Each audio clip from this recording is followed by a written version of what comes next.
This is our interpretation of a Bronze Age or possibly Iron Age roundhouse. Well, the principal reason for something like this would have been shelter from the elements, from wind and rain and snow and frost, and dehydration from the sun if they were out in open areas.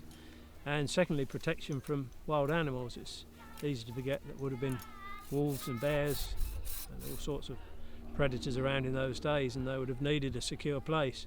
They would probably have had a fire either near the entrance or in a bigger full-size roundhouse, a fire in the centre, so there would have been a hearth in the centre and the smoke would have risen up and out through the roof. The idea of lighting a fire is an ancient skill. They probably would have made a fire and have done anything to keep the fire going rather than having to start again with 2 pieces of flint. It would be used for, in tool use terms, melting things down and burning the metal to shape it for things.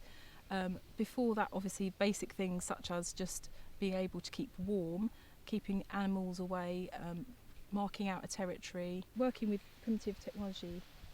Over there, they've been showing people pieces of flint, which would have been one of the first ways of making a fire, rubbing 2 pieces of flint together to get a spark.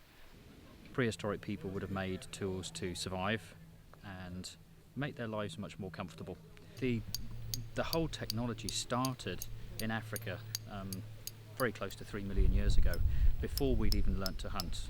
We were at that time we hadn't been stood up for very long. We'd freed up our hands.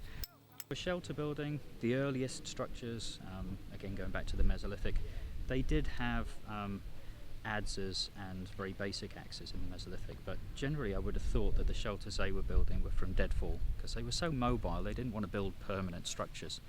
So it wasn't until we reached the Neolithic period that we see permanent structures, or much more permanent structures, appearing. And once we get to the Bronze Age, things didn't change a great deal from the Neolithic to the Bronze Age. The style of houses changed, but they were still semi-permanent structures. And once we get to the Iron Age, we see the huge round houses.